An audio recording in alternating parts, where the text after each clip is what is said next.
출발 새 아침.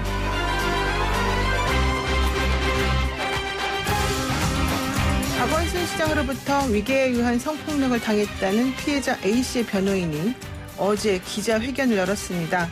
기자회견 내용은 평생을 인권 변호사로 혹은 시민운동가로서 활동해왔던 박 시장의 행위라고는 도저히 믿기지 않는 것들이었죠.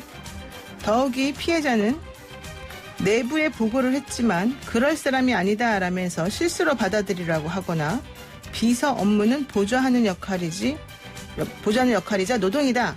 피해를 사소화하는 반응, 이런 식의 피해를 사소화하는 반응 때문에 더 이상 피해가 있다는 말조차 못하는 상황이었다, 이렇게 말했습니다. 고소 내용이 사실이라면 참으로 놀랄만한 일이 아닐 수 없죠. 또한 청와대에서는 부인했습니다마는 경찰청은 8일 저녁 박 시장 피소 사실을 청와대에 보고했고 같은 날 박 전 시장도 그러한 내용을 보고받았다는 보도가 나오기도 했습니다. 만약 보도가 사실이라면 수사 기밀이 누설된 것으로 보이는데요. 또 다른 심각한 문제가 쟁점으로 대두될 수밖에 없는 거죠. 수사는 처벌을 전제로 하는 것이기에 피해자가 사망한 경우에는 더 이상 수사를 하지 않고 공소권 없음으로 종결하는 것이 절차입니다. 하지만 박원순 시장의 경우 무조건 공소권 없음으로만 끝내는 것이 타당한지, 서울시의 책임은 없는 것인지 여러 가지로 생각해볼 문제가 아닌가 싶습니다. 따뜻하고 상식적인 보통 사람들이 즐겨듣는 YTN 라디오 노영의 출발 새 아침, 지금부터 시작합니다.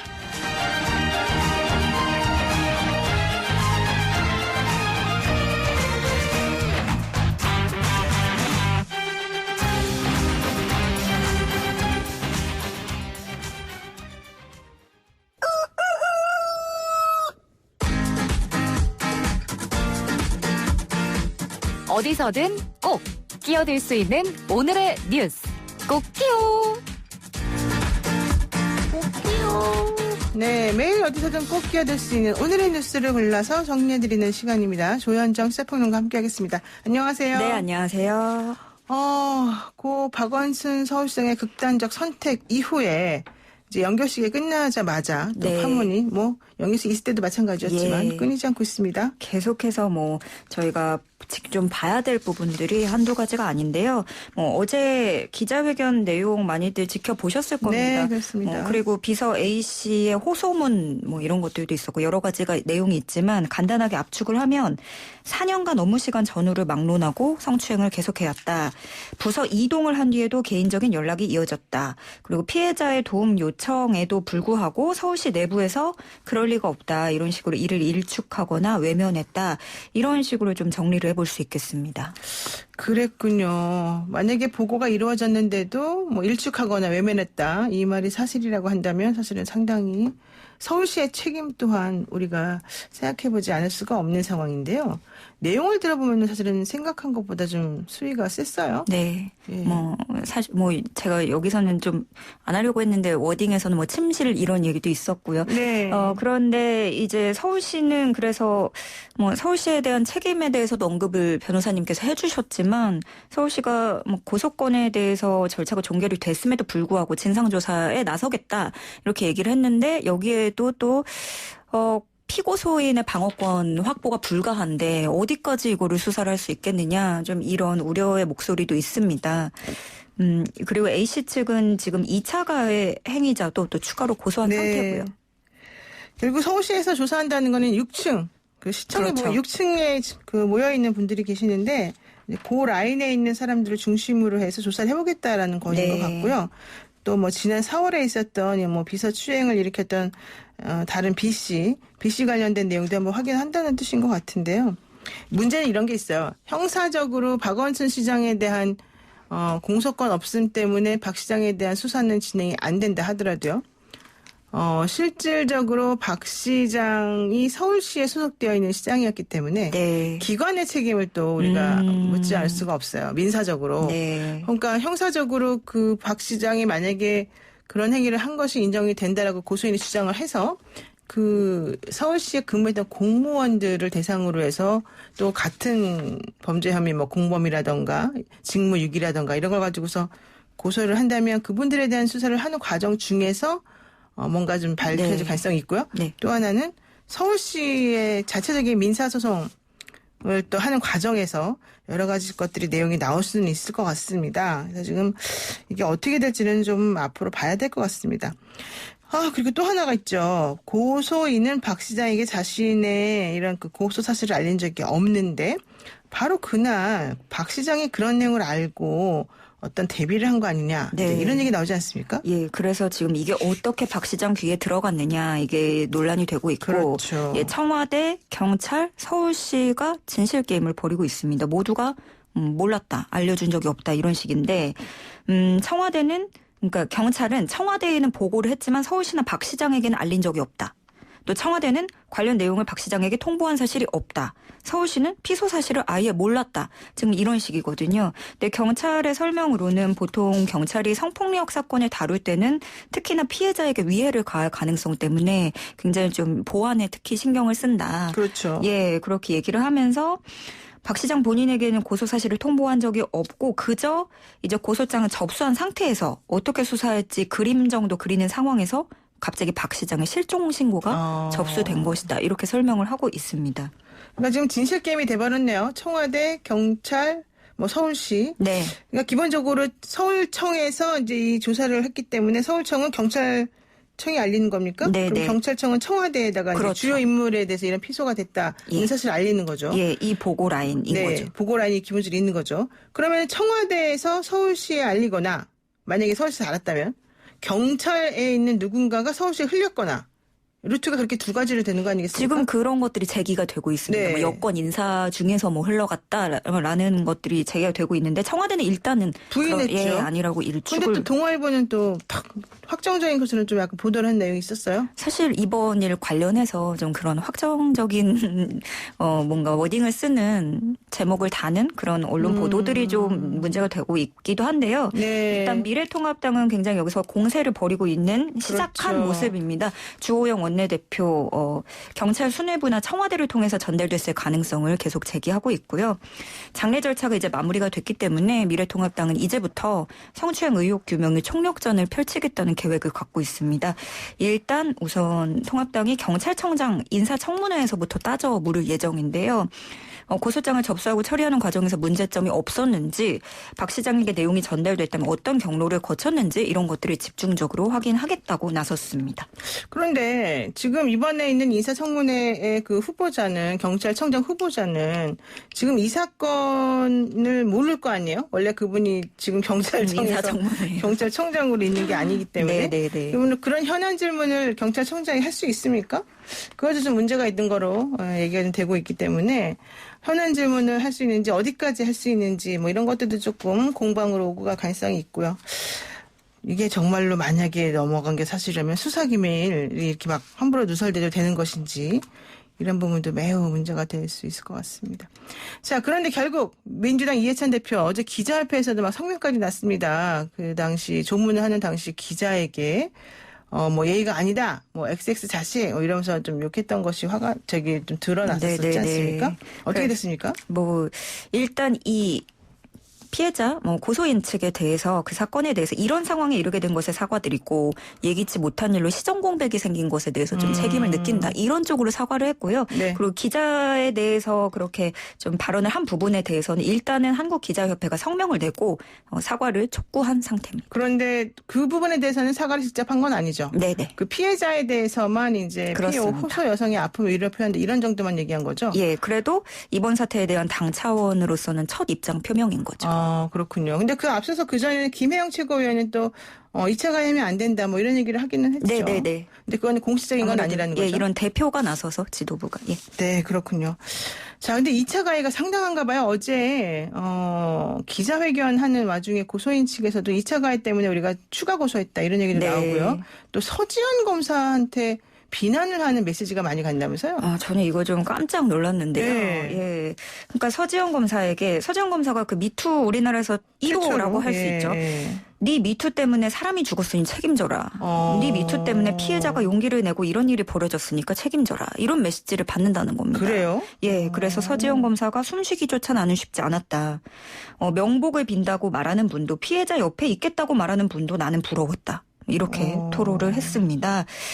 좀 매우 공개적인 비판도 이어지고 있습니다. 서지영 검사를 향한 그런 화살이 그래요? 공개적으로도 이루어지고 있는데 네. 뭐 장부승 간사이외대 정치학과 교수 같은 경우에는 자신의 SNS에다가 이렇게 일이 된 이상 서지영 검사님의 용기 있는 발언 기대해보겠다. 설마 이 문제는 잘 모르겠다고 그냥 계속 침묵하시는 건 아니겠죠? 좀 비아냥간 드린 느낌이 나는데요. 그렇죠. 만약에 그러신다면 납세자의 한 사람으로서 서 검사님께 나가는 봉급이 매우 아깝게 느껴질 것 같습니다. 뭐 이런 식으로 얘기를 하면서 공개 저격을 하고 나선다는 거죠. 근데 왜 이렇게 가만히 있는 서지영 검사한테 이렇게 공격이 들어갈까요? 일단 첫 미투 제보자라는 것만으로도 감내해야 되는 것들이 너무 많은 것 같고 저는 그 인과관계조차도 잘 모르겠습니다. 네, 왜 이렇게 본인이 미투를 처음에 용기 있게 고발했다는 것만으로 또 다른 미투들에 대해서 계속해서 네. 뭔가 입장을 표명해야 되나요? 전혀 관계가 없는 일 아닌가요? 글쎄요. 근데 아마도 이제 그런 얘기를 하시는 분들은 박 시장이 그동안 보여왔던 행적하고 이번에 나온 의문이 좀 너무 안 맞아서 속상한 마음에 이런 걸 하는 것 같기도 한데 그래도 또 잘못하면 안 되겠죠. 자, 그리고요. 성의지감성 문제 어쨌든 그렇습니다. 자, 이번에 그 여당 몫의 공수처장 후보 추천위원 중에 박사방 변호사가 포함됐다. 이거는 무슨 논란입니까? 네, 공수처장 후보 추천위원회가 이제 여당 몫, 야당 몫이 있잖아요. 이 중에서 네. 여당이 추천한 위원이 텔레그램 N번방 공범의 변론을 맡았던 사실이 네. 알려졌습니다. 장성근 전 경기중앙 변호사 회장인데요. N번방 그 운영자 조주빈과 공범으로 알려졌던 사회복무요원 있죠. 네. 강 씨의 변론을 맡아왔는데 이 강 씨는 담임교사에 대한 상습 협박 그리고 스토킹 혐의로 징역을 선고받았던 사람입니다. 이 사건 이때 이 스토킹 사건도 장 변호사가 변호를 맡았습니다. 민주당은 추천위원 선정 작업 당시에는 이런 사실을 몰랐다 얘기를 하고 있습니다. 왜냐하면 개별적으로 선임한 사건까지 우리가 확인을 할 수 있는 건 아니고 별다른 정치 활동이 없다든가 이런 오랫동안 경륜이 있어서 이런 것들만 따져보는 거지 순수하게 활동하실 수 있다라고 생각을 해서 모셨던 거다. 이렇게 좀 해명을 했고요. 일일이 뭘 했는지까지는 들여다보지 못했다라는 설명입니다. 사실 저는 장성근 변호사를 알아요, 잘. 그렇습니다. 네, 그래서 어저께 안 그래도 이거 가지고 우리가 얘기를 했어요. 예. 그랬더니 저한테 어저께 밤 11시쯤에 다시 연락이 왔어요. 네네네. 낮에 얘기를 했다가. 예. 3년 전에 어떤 이제 A라고 하는 사람에 대해서 그냥 그건 일반 사건이었죠. 네. 당사자가 구속이 됐다 그래서 부모가 이제 변호를 맡겨서 변호를 그냥 한 건데 얼마 전에 이분이 이번에 이 N번방 관련된 사람이로 또 문제가 되는 걸 알았다. 그래서 이번 사건 때문에 본인이 공수처당 추천위원으로 추천이 된 것은 고맙지만 나를 추천해 주신 분이 부담스럽기도 하고 또 여러 가지 측면에서 옳지 않다고 생각해서 공수처장 후보 추천위원 사퇴를 전달했다. 부담이 돼서 본인이 사퇴를 본인이 스스로 사퇴를 이제 사퇴 의사를 어제 전달했다는 거죠. 그래서 이 부분에 대해서는 일단 이제 논란이 좀 정리가 되지 않을까 싶은데 한마디 드리자면 변호사들은 사실은 살인범도 우리가 변호해야지 되는 게 또 우리들의 숙명이기도 합니다. 저 그거 여쭤보고 싶었어요. 네. 변호사들은 아무래도 저희하고는 조금 마인드가 다르실 것 같아서. 네, 사실 저희 입장에서는 내가 과거에 누구를 변호했다는 것만 가지고서 향후의 활동들이 모두 다 문제가 되는 거는 조금 부담스럽다. 네. 이런 입장이죠. 예. 자, 최저임금 간단하게 얘기 한번 해볼까요? 예, 내년도 최저임금 올해보다 1.5% 오른 시간당 8,720원으로 결정됐습니다. 올해 금액보다는 130원 오른 금액이고요. 월 급여로 환산하면 182만 2,480원입니다. 최저임금이 이제 다음 달 5일까지 내년도 최저임금 고시해야 되는데요. 이 내용이 고시되면 내년 1월 1일부터 효력이 발생하게 됩니다. 최저임금 너무 지금 낮은 수준으로 올라간 거 아니냐 좀 그러네요. 자, 그래서 우리 여기까지 하겠습니다. 예, 오늘까지 그 꽃기호 뉴스 브리핑 오늘 잘 들었습니다. 고맙습니다. 고맙습니다. 네, 지금까지 조현정 꽃기호 평론가였습니다. 아침을 시작하는 슬기로운 방법. 오늘 내게 이로운 뉴스. 노영희의 출발 새 아침 슬기로운 인터뷰. 네, 인사청문회를 앞둔 이인영 통일부 장관 후보자 자료 제출과 관련해서 논란이 일고 있습니다. 아들의 스위스 유학 자금 그리고 군 면제를 두고 관련 자료 제출을 거부한 것으로 알려지면서 청문회를 무력화시키려는 거 아니냐 이런 비판이 있었는데요. 이에 대해서 통일부는 사실과 다르다. 자료 요청한 적도 없다. 이런 얘기까지 지금 나오고 있고요. 통일부 장관 후보자 청문회 준비가 어떻게 되는지 살펴봐야 될 것 같습니다. 국회 외교통일위원회 소속 김기현 미래통합당 의원 연결해서 직접 이야기 나누겠습니다. 의원님 안녕하세요. 네, 김기현입니다. 반갑습니다. 네. 요즘에 현안이 많아서 좀 바쁘시겠어요. 그렇습니다. 네, 일단 본격적인 질문에 들어가기에 앞서서 우리가 뭐 어쨌든 해야 되는 얘기니까 하겠습니다. 박원순 서울시장의 발인이 이제 어제 있었단 말이죠. 관련해서 논란도 많았습니다만 일단 박원순 시장에 대해서 한 말씀 해주신다면요. 뭐 고인에 대해서는 참 안타까운 그 마음이고 뭐 영면을 기원하는 마음이 뭐 개인적으로 있습니다만 이 사건은 사회적으로 워낙 큰 파장을 일으킨 사안인데 크게 두 가지 측면이 있는 것 같습니다. 하나는 소수자나 뭐 사회적 약자, 여성 편에 서서 돕는다고 했던 그런 분들이 가지고 있는 위선이나 가식 같은 것이 드러난 것이 아니냐. 뭐 조국, 윤미향의 뭐 정의연 사건, 뭐 안희정 이런 게 다 비슷한 그 궤도를 밟아왔는데요.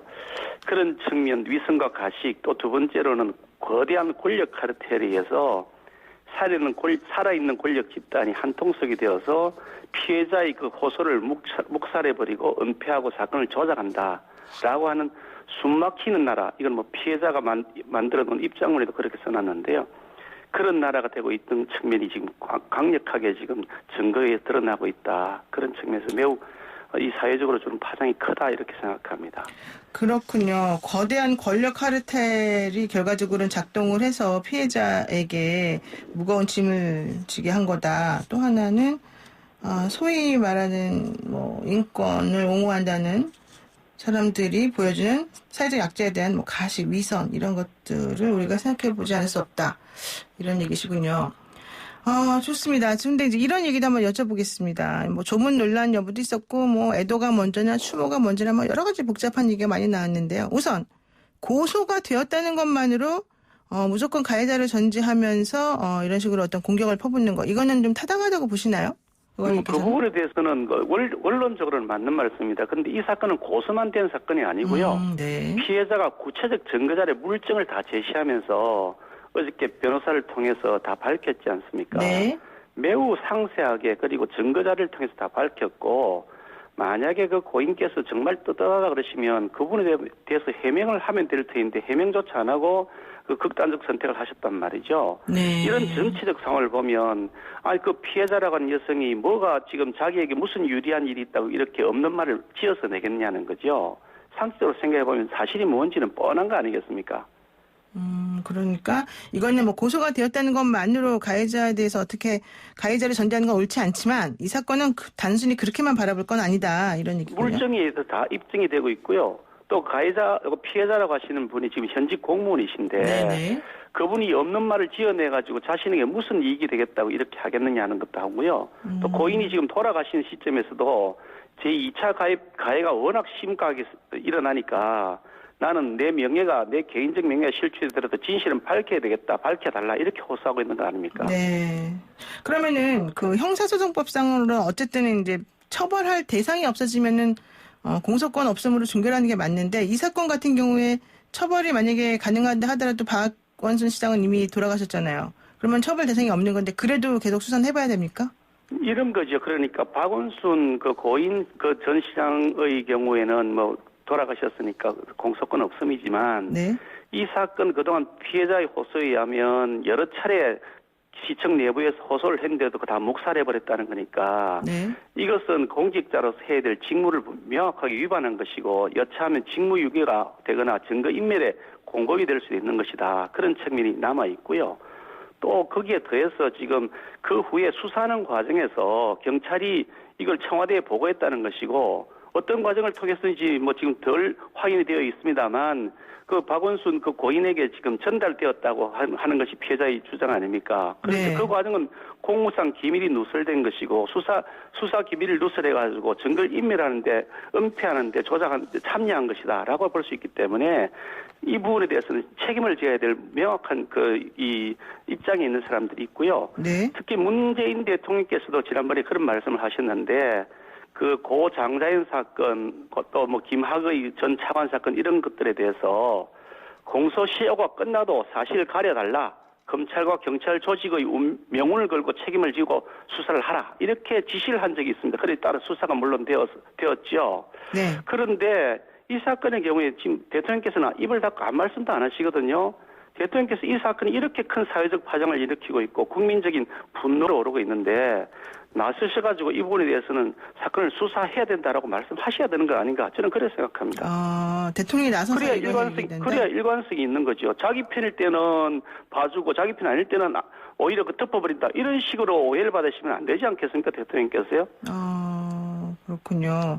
지금 그러면은 의원님께서 보시기에는 현재 벌어지고 있는 뭐 여권에 뭐 안희정 전 지사, 뭐 오거돈 또 전 시장, 여기 또 박원순 전 시장까지 연결된 이 라인이 결과론적으로는 전부 다 권력을 가지고서 약자를 함부로 하는 이런 그 어떤 위선의 카르텔이다. 뭐 이런 식으로 좀 보시고 그것에 대해서 다들 지금 눈 감고 있다. 입을 닫고 있다. 이렇게 보시는 겁니까? 그렇죠. 자기 편일 때는 다 눈 감아주고요. 네. 자기 편이 아니라고 생각할 때는 없는 것도 만들어서 덮어씌우고 있다. 저는 그런 의혹이 강하게 일어나고 있고요. 이 사건을 보더라도 그렇습니다. 아니 그런데 어떻게 오후 4시 몇 분에 지금 고소장을 내고 네. 그리고 수사 기밀을 잘 지켜달라고 변호사가 경찰에 부탁을 했는데도 불구하고 바로 그게 그 피고소인에게 전달이 되어가지고 그래서 증거를 은폐하고 가버렸냐. 의문이 생길 수밖에 없는 거죠. 네. 이 박원순 시장의 그 휴대폰을 압수수색이 꼭 필요하다.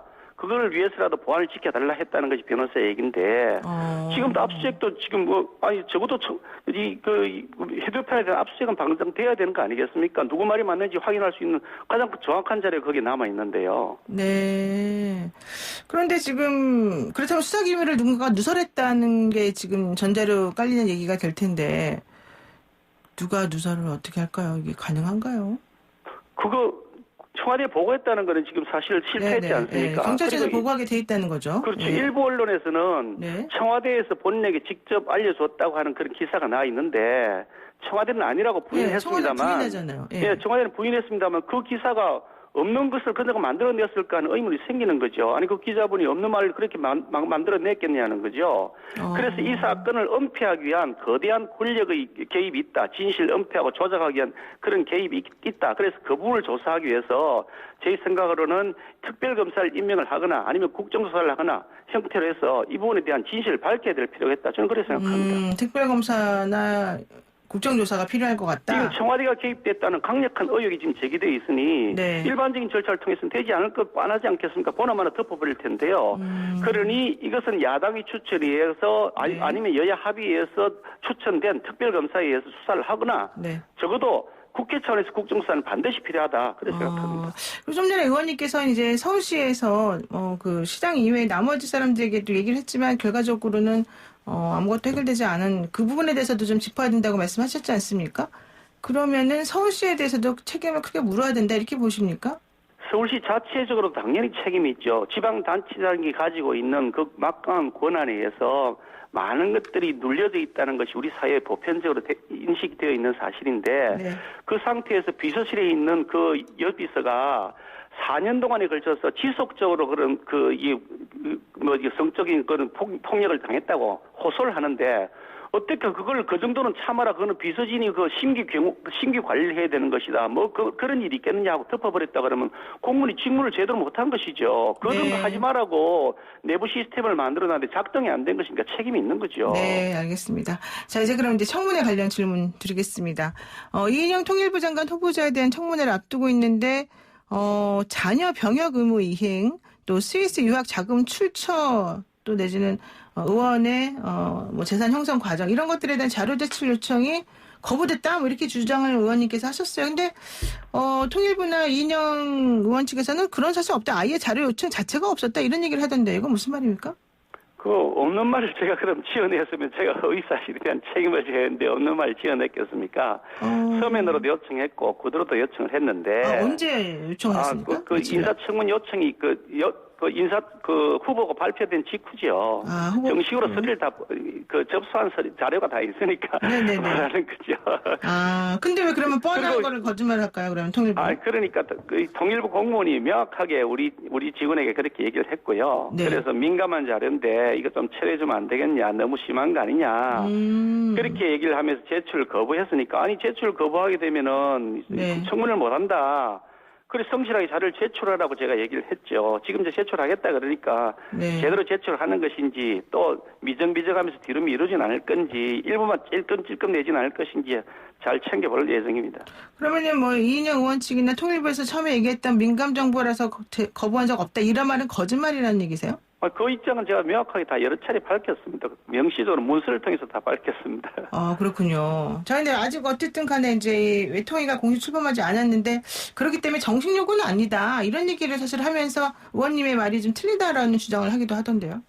정식 요구 이런 용어는 법률 용어에 없고요. 뭐 수시 요구, 정식 요구 그런데 그런 용어는 없습니다. 일단 후보자로 내정이 되면 그 상임위원회 위원들은 당연히 그 청문위원이 되는 것이니까 네. 시간이 많지가 않잖아요. 네. 짧은 시간 내에 청문을 마치려면 늘 그동안 내정자가 발표되자마자 바로 후보자에게 자료 요청을 합니다. 청문위원들이요.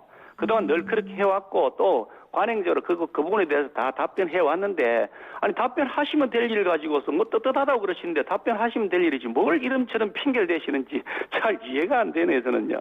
그렇군요. 좋습니다. 자, 그러면요 이제 본질적인 질문에 대한 의문을 한번 들어가 보겠습니다. 의원님께서 지금 제시하고 있는 의문이 그 이인영 후보 아들의 스위스 유학 자금 그리고 군 면제가 이상하다 지금 이렇게 좀 보시는 거잖아요.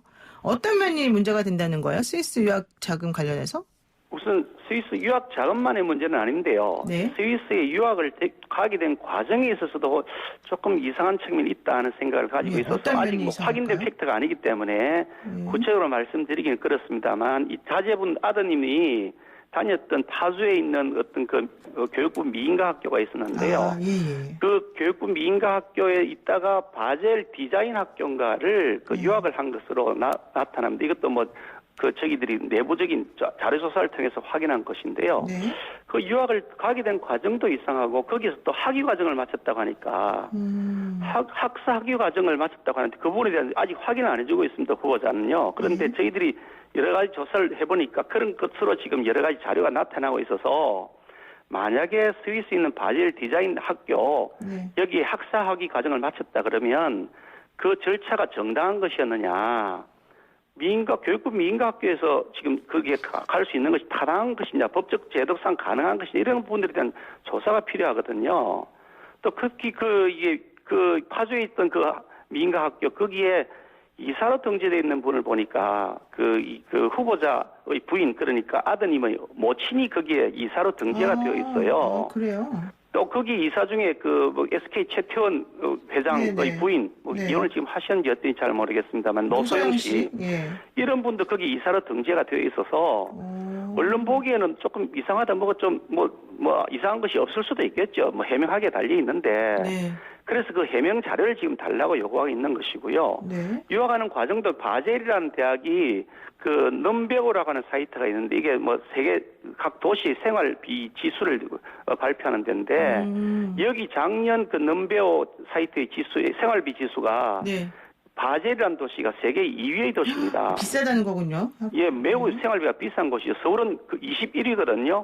뉴욕도 7위고 도쿄는 18위인데 바젤은 세계 2위입니다. 네. 굉장히 돈이 많이 드는 도시라는 것이죠. 네네. 거기에서 유학을 마쳤다. 학비도 상당히 유학비가 많이 들었을 테고 생활비가 많이 들었을 텐데 그 유학비는 어떻게 청구당했냐. 그런 상태에서 지금 그 예금 자산을 보니까 도로 네. 수억 원이 늘어났다. 배우자의 경우에 보니까 전체적으로 후보자의 재산은 8년 전에 비교해서 약 6억 정도가 지금 늘어난 것으로 나타나니 네. 그러면 이 돈은 그럼 어디서 충당을 하고 어디에서 이렇게 재산이 더 늘어났을까 네. 하는 의문이 생기잖아요. 그래서 그런 부분들에 대한 조사가 필요하다 하는 것이 저희 입장입니다. 그러면 그게 방금 유학과 관련된 사항이고요. 그렇군요. 그러면은 뭐 군면제 얘기는 갑자기 또 뭐가 나오는 겁니까?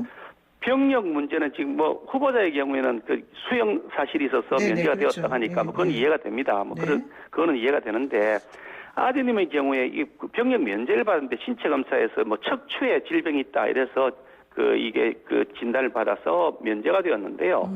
이게 그 병명이 강직성 척추염 중증도 이상 이렇게 얘기를 하거든요. 네. 그런데 이게 그 강직성 척추염이라는 것이 척추에 염증이 생겨서 점차 척추가 굳어지는 그런 난치성 질환이다. 통증이 심하고 정상 생활이 어렵다. 이렇게 지금 의학적으로 설명이 되어 있는 자료를 제가 봤는데 네.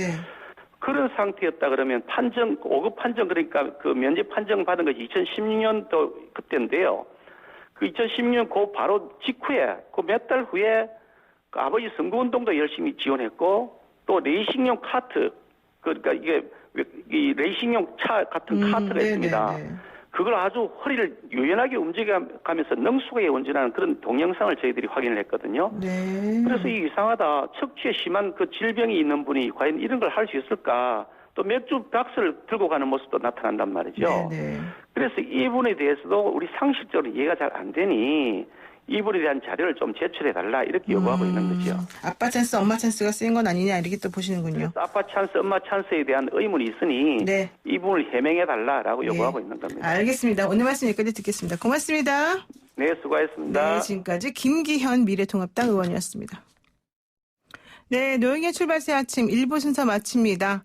그리고 요즘 청취율 조사 기간이지 않습니까? 청취율 조사 전화 받으시면 YTN 라디오 노영의 출발새 아침 잘 듣고 있다. 꼭 말씀 부탁드리고요.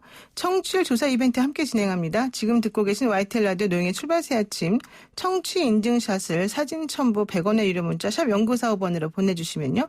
추첨을 통해서 커피 기프티콘, 그리고 롤 케이크, 그리고 유기농 베이커리 세트, 기타 등등의 선물이 많이 준비되어 있습니다. 어제 당첨되신 분들 시간이 없어 못 알려드렸는데 알려드리겠습니다. 0363 끝번호 쓰시는 분, 7853님, 8372님, 0507님, 3293님, 7337님입니다. 다시 한번 말씀드립니다. 0363 7853, 8372, 0507, 3293, 7337입니다. 자, 여러분 축하드리고요. 또 출발새 아침과 함께 맛있는 아침 챙겨가시기 바랍니다. 오늘도 이벤트는 쭉 계속됩니다. 많은 참여 기다립니다. 저는 2부에서 뵙겠습니다. 친절한 시사, 시원한 통찰, 노영희의 출발새 아침, 슬기로운 인터뷰.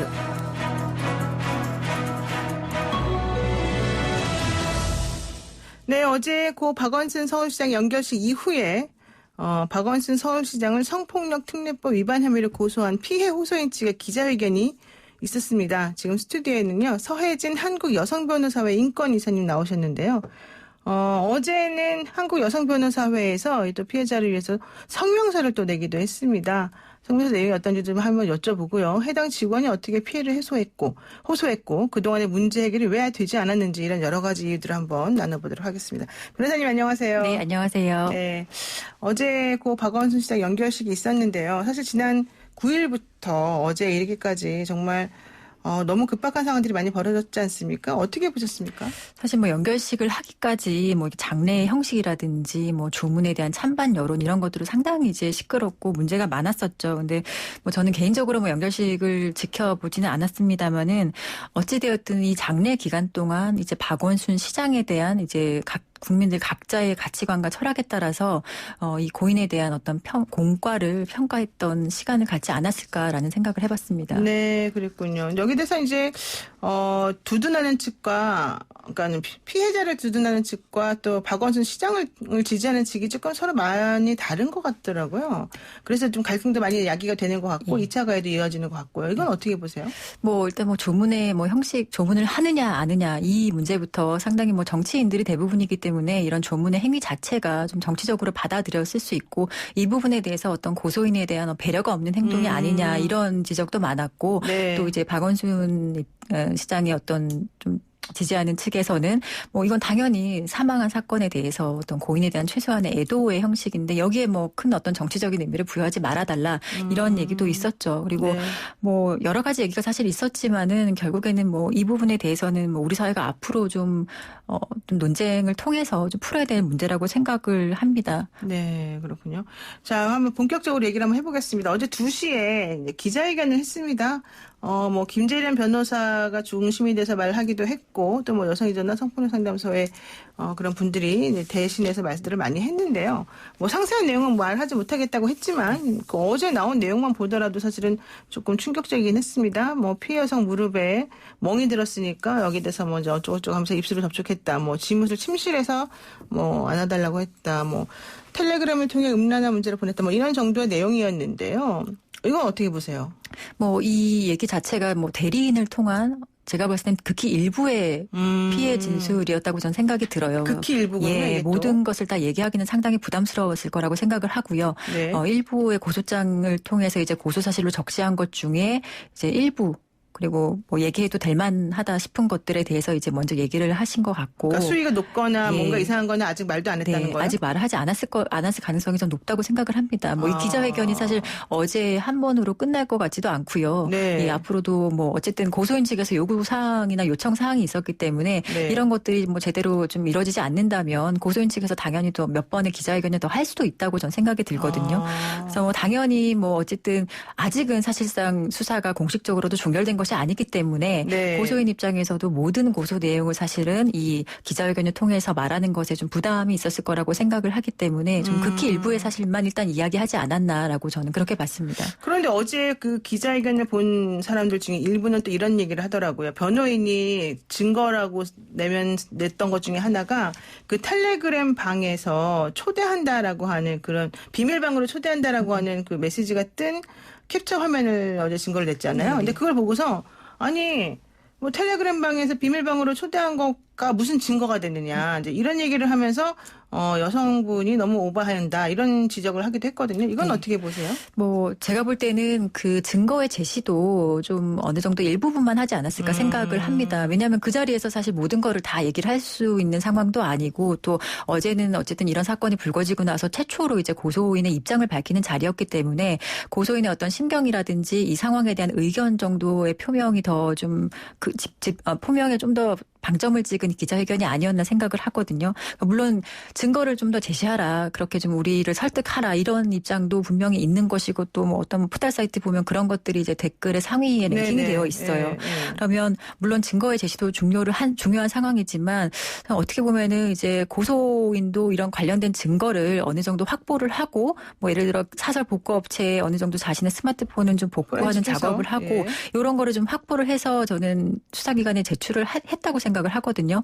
그러면은 사실 이미 수사기관에 제출된 거기 때문에 뭐 기자회견을 통해서 그거를 막 공개적으로 제시하는 것에 대해서 고소인도 좀 부담이 있었을 수 있다고 생각을 하고 또 고소인에 대해서 사실 이게 증거가 되느냐 이런 것들은 뭐 개인의 판단일 수 있지만 더 확실한 증거를 가져오라라고 이렇게 지나치게 요청을 하는 것도 어떻게 보면은 지금 이제 고소인의 처한 상황에 있어서는 좀 가혹하지 않나라는 들었습니다. 근데 그 텔레그램 방에 비밀방에 초대한 것만 가지고는 사실 직접 증거는 아니죠? 그렇죠. 이렇게 뭐 얘기를 했다는 정황이 될 수는 있지만 그 대화 내용에서 어떤 얘기가 이루어졌는지 뭐 고소인이 주장하는 뭐 어떤 사진이 왔다든지 이런 것들은 사실 추후에 뭐 그런 얘기가 있어야지 그런 자료가 있어야지만 입증될 수 있는 부분이라고 할 수 있겠죠. 그러니까 아마도 변호인 측에서는 일부만 공개를 한 것으로 지금 보이고 일단은 그런 정황들은 좀 있어 보이니까 좀 지켜보는 것이 맞겠다.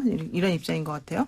자, 그런데 피해 호소인이 4년에 걸쳐 지속적인 성추행을 당했다고 주장을 하면서요. 곧바로 고소하지 못한 이유는 뭐 내부의 도움을 요청했지만 뭐 시장이 그럴 사람이 아니다라든가 뭐 비서는 원래 심기를 보좌하는 역할인데 뭐 그 정도는 참아야 된다라든가 뭐 이런 얘기를 했다는 거예요. 그래서 부서로 옮겨달라고 했더니 그것마저 허락하지 않았다라는 건데요. 그런데 사실 우리가 일반 사기업의 비서도 아니고 공공기관 공무원이지 않습니까? 공무원은 사실 그 인사권자가 서울시장이 아니잖아요. 그러니까 사실 본인이 싫으면 그냥 일반 사기업의 직원들보다는 훨씬 더 자유롭게 당당하게 본인이 나 못합니다. 하지 마세요라고 할 수 있는 구조 아니었느냐. 근데 왜 4년 내내 가만히 있었느냐. 특히 4년 전부터라면 바로 그때 안희정 전 지사 사건 같은 것들이 막 터지던 시기여서 오히려 더 말할 수 있는 상황이었는데 당신의 말의 좀 진정성을 믿기 어렵다. 이런 주장들을 하시는 분들이 있습니다. 이건 어떻게 보세요? 근데 저는 그 부분에 있어서는 사실은 이거를 이 상황에 처해보지 않으면 함부로 말할 수 없는 상황이라고 생각을 해요. 이 4년이라는 시간이 우리가 봤을 때는 되게 긴 시간 아니야? 이렇게라고 느껴 느껴질 수 있지만 이 피해를 호소하는 고소인의 입장에서는 이 시간이 상당히 짧게 느껴졌을 수도 있어요. 어떤 면에서 짧냐면은 이걸 어떻게 해야 되지? 어떻게 대처해야 되지? 어느 기관에다가 어떻게 얘기를 해야 되지? 이런 판단을 하는 기간에 있어서는 사실 4년이 이 친구한테는 그렇게 저는 긴 시간이었다고는 생각을 하지 않거든요. 네. 그리고 저는 뭐 이런 주변의 방관자들의 존재 그리고 어떻게 보면은 적극적으로 이 사건을 좀 헤쳐나가지 못했던 주변인들의 이런 발언, 언행이 사실은 전형적인 어떤 권력형 성폭력의 특징이라고 생각을 해요. 그래서 네. 조직 내 이런 방관자들의 행동이 비록 이게 사기업이 아니라 정말 신분의 안정이 보장된 공무원이라고 할지라도 피해자들은 이런 행동이 주변에서 이런 반응이 왔을 때 상당히 무력감을 느끼거든요. 이 무력감을 느끼기 때문에 내 행동에 대해서 다시 한번 돌아보게 되고 선택하는 데 장애가 있게 되는 거예요. 그리고 무엇보다도 이 사건은 지방자치단체의 장이 소속 직원에게 이런 행동을 한 사건이에요. 네. 어떤 기관의 기관장이 성희롱 성폭력 사건의 가해자가 됐을 때 그 내부에 얼마나 완벽한 시스템이 갖춰져 있다고 하더라도 네. 기관장이 당사자가 됐다고 했을 때는 이런 시스템 뭐 어떤 성폭력 성희롱 사건 처리하는 그런 제도가 전혀 네. 작동하지 매뉴얼이 않을 수 제대로 있다. 작동하지 예, 않았다? 그거를 참 네. 여실히 보여주는 대표적인 사례라고 저는 생각을 합니다. 그렇군요. 자, 그런데 또 하나 안타까운 점이 있어요. 피해 호소인이 인권위에 진정을 했다는 거예요. 이달 초에. 근데 일주일째 해당 사건이 그냥 접수 중으로만 떴다는 겁니다. 이게 파급이 상당히 큰 사건일 텐데 왜 인권위는 가만히 있었을까요? 이달 초라고 하고 언제 진정을 했는지 그 시기에 대해서는 밝히지는 않았어요. 네. 그리고 인권위도 접수 단계다 아직까지 이렇게 얘기를 하고 있는데 인권위도 물론 이거를 접수를 받고 상당히 고민을 많이 했을 거라고 생각은 해요. 그렇지만 그리고 실제로 이제 고소인이 조사한 고소를 한 시점과 인권위에 진정을 한 그 시점이 그렇게 크게 차이 날 것 같지는 않은데 네. 그래서 후속 조치가 미흡하다는 점을 사실 섣불리 단정해서 말씀드리기는 어렵습니다만은 그래도 인권위가 이런 부분에 있어서 바로 접수를 했을 때 이 상황을 알았더라면 사실 사건의 심각성은 누구보다도 빨리 인지를 했을 거라고 생각을 하거든요. 그렇다면 어쨌든 적극적인 후속 조치의 하나로 어떤 서울시에 대해서 조사를 빨리 진행을 한다든지 개시를 한다든지 이런 상황이 있었다면 조금 지금과 같은 상황에서 좀 변화가 있거나 좀 달라지는 상황을 맞이하지는 않았을까라는 아쉬움이 있기는 합니다. 그렇군요. 또 피해 호소인은 이렇게 얘기합니다. 용기 내서 고소장을 접수하고 밤샘 조사를 받으면서 시장은 스스로 인간의 존엄을 내려놓은 것으로 자기는 본다. 이렇게 얘기하는데 그러면서 이게 시장이 극단적 선택을 하게 된 이유 중에 하나가 본인이 그렇게 고소를 했고 밤새 조사를 받아서 이제 얼마 안 있으면 당신에게 뭔가 갈 거라는 그런 정보가 새어나갔기 때문이 아니냐 이런 의혹을 지금 제기하는 거잖아요. 네. 물론 청와대는 아니다라고 얘기를 하는데 또 다른 보도에서는 맞다 이렇게 얘기를 하고 있어서 이게 어떻게 된 일일까요?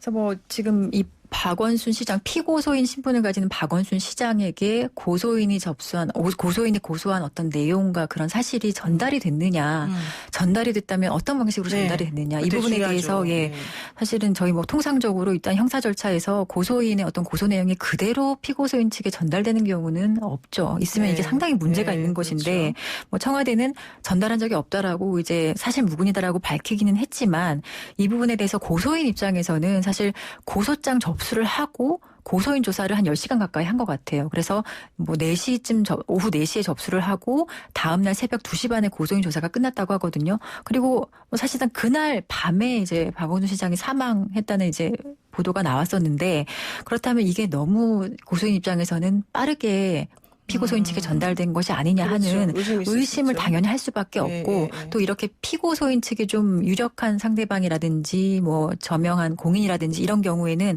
고소하는 사람 입장에서는 내가 고소하는 사실이 이 사람한테 어떤 경로를 통해서 좀 가는 거 아닐까. 그래서 고소의 내용이라든지 증거 자료 하나하나 내는 게 사실은 고민이 될 수밖에 없거든요. 그래서 이것도 하여튼 그런 맥락에서 고소인 측에서 좀 의혹을 제기하는 것이라고 보여지고 예. 알겠습니다. 네, 오늘 말씀 여기까지 들어야 될 것 같고요. 저희가 자세한 사항은 다시 한번 시간을 마련해서 한번 모시도록 하겠습니다. 고맙습니다. 네, 감사합니다. 네, 지금까지 서혜진 한국여성변호사회 인권이사였습니다. 네, YTN 라디오 노영의 출발 새 아침 8시 정각에 돌아오겠습니다.